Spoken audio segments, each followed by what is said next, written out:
Hey, what's up everybody? Brent from Brenspeed. Thanks for watching Brenspeed TV. Today's 3-valve Wednesday.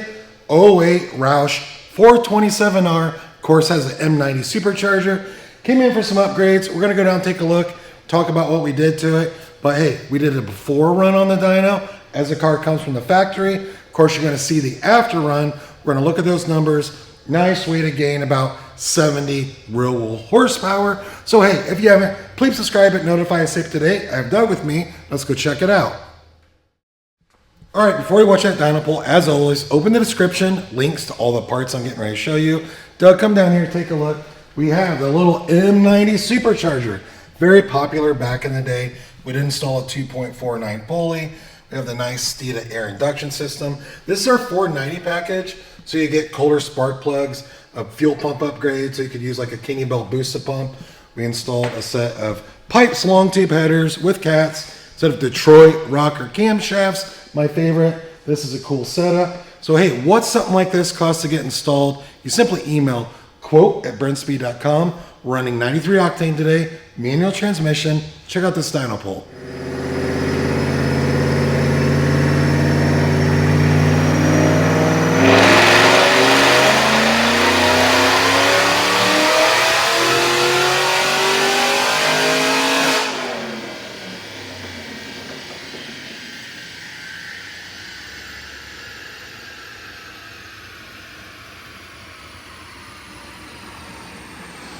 All right, let's check out these numbers. Okay, DynoJet SAE. Remember, this is rear wheel horsepower, not flywheel. We have the 427R. Stock, this baby came in 366. This is peak. Real horsepower at 6,000. Peak torque 355 at 4,700. Now with our mods, we're up to 428 at 6,000, right about the same area.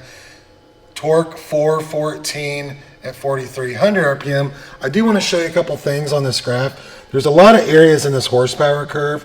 We have about a 70 real horsepower gain, but torque is really what I like because clear down here, like at 3,000, I mean, you have a 60 plus gain in torque this early in the RPM rate. And that's what you're really going to feel. Then you have some areas in here as well that you're like 60, 70 on the torque, but those were our peak. What a dyno shows you is your peak to peak numbers.